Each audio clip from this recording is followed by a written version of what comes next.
Laporan sidang Dewan Rakyat penggulungan perbahasan bajet 2007, Menteri di Jabatan Perdana Menteri Datuk Seri Mohamad Nazir Aziz berlangsung dalam suasana tegang. Pertikaman lidah hampir 50 minit itu menyebabkan sebahagian ahli Parlimen Pembangkang bertindak keluar Dewan. Difahamkan ahli pembangkang tidak berpuas hati dengan tindakan Datuk Nazri yang enggan memberi laluan bagi meminta penjelasan. Menteri ini memesongkan Dewan.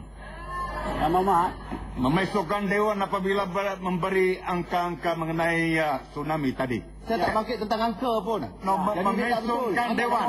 Yang Mamat. Tuan Speaker. Kata Menteri dia tak sebut angka. Tidak sebut angka. Tadi ada. Ada dia tadi. Tak dengar, saya tak sebut angka.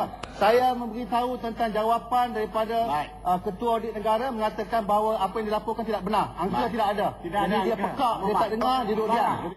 Dia pekak. Tak apa. Saya pekak.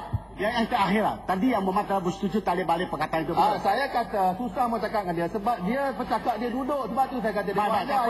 Kalau dia boleh cakap saya kurang ajar sama Tun Mahathir, apa saya tak cakap sama dia? Nak sikit kepada speaker. Muhammad nak speaker. Apa? Menteri kurang ajar, Tuan Speaker.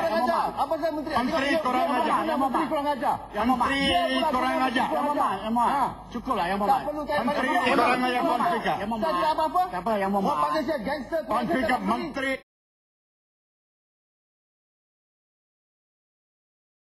Jadi saya fikir dalam keadaan ini saya nak minta Menteri teruskan jawapan dan sama ada Menteri punya jawapan boleh dimuaskan oleh Yang Berhormat ini terpulang kepada Yang Berhormat. Malaysia diperlukan.